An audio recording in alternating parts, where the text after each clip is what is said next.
Okay, I love Stoicism. Let's talk some Stoicism.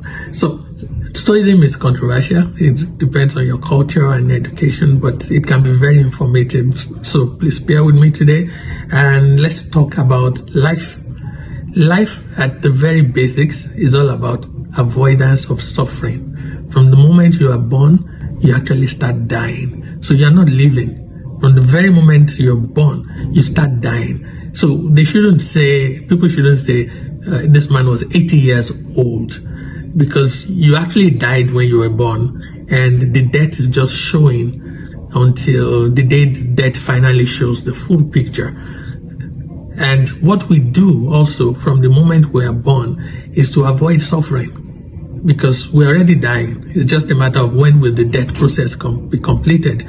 And what we do is to avoid suffering. So the reason why you breathe is because if you don't breathe, you're going to be uncomfortable. The reason why we go to school is so that we can learn, so that we can be competitive. Why? So that we don't suffer. Why? So that we'll be able to eat. Because if you don't eat, you'll be hungry, and that is painful.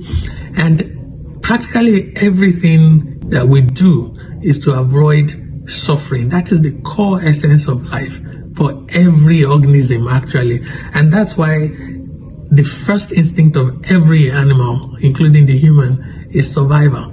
You want to survive. You don't want to die. You just don't want to die. But you're already dying. And the biggest oxymoron for me is happy birthday. Because birthdays are not supposed to be happy.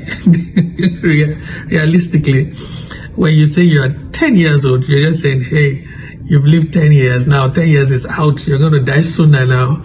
And by the time you say, oh, you're 40 years old, it means now you're really close to dying. So when you say happy birthday, we know it's your birthday. Oh, hey. But happy, I'm not too sure about it, because basically you're just on your way to, going. But that's what life is, basically. And it's interesting.